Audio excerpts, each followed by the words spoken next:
À Cannes, deuxième braquage en 3 jours après le hold-up au Carlton et son butin record de plus de 100 millions d'euros.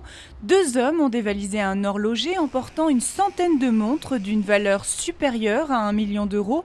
Le préfet a annoncé un renforcement de la sécurité autour des enseignes de luxe de la Croisette.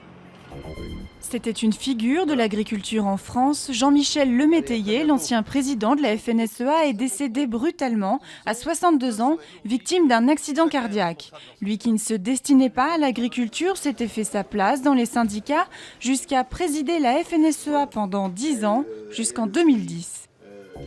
En Égypte, le pouvoir charge la police de mettre fin au sit-in pro-Morsi, une menace qu'ignorent les islamistes. Les partisans du président déchu appellent à poursuivre la mobilisation.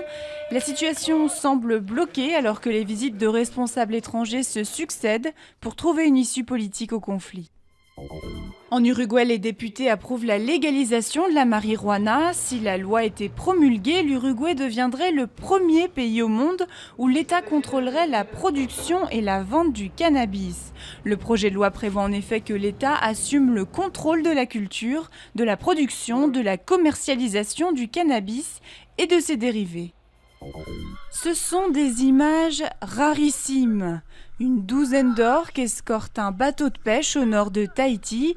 Ces images amateurs ont été tournées dimanche. Une chance puisque les orques sont peu visibles en Polynésie française, surtout si près des côtes.